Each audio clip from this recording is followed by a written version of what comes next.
Mais d'abord, ce lundi de Pentecôte, un jour férié pour les uns, travaillé pour les autres, mais c'est une minorité puisque 70% des salariés sont en congé aujourd'hui. La Pentecôte reste associée à la journée de solidarité envers les personnes âgées, peut-être à tort. David Segal et Marc Dering. C'est la surface des maisons. Un lundi comme les autres. Dans cette entreprise de construction de maisons individuelles à Nancy, les salariés sont tous au travail en ce lundi de Pentecôte, devenu journée de solidarité. Sans vous mettre de la pression les gars, il y a du potentiel à gogo. C'est une journée comme une autre, il n'y a pas de différence. C'est un lundi comme un autre lundi, hein. Tous les lundis, en plus il n'y a pas de soleil aujourd'hui, donc c'est pas dérangeant. Suite à la canicule de l'été 2003 et ses 15 000 morts prématurées, les parlementaires ont modifié le statut de ce lundi.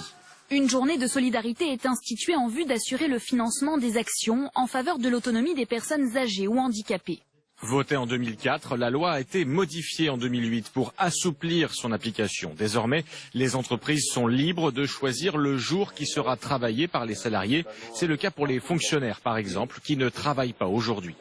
D'autres ont choisi tout simplement de supprimer un jour de congé ou de RTT. Résultat, 7 salariés sur 10 restent à la maison et cela peut même avoir des avantages pour ceux qui ont choisi de travailler. Que 30% des Français travaillent aujourd'hui.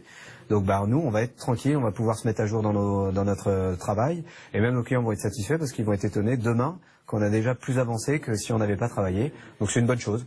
En contrepartie de cette journée travaillée mais non rémunérée, les entreprises reversent 0,3% de la masse salariale annuelle à la Caisse nationale de solidarité pour l'autonomie. En 2015, ce sont plus de 2,2 milliards d'euros qui ont ainsi été récoltés, auxquels s'ajoutent 700 millions d'euros provenant de la contribution versée par les retraités.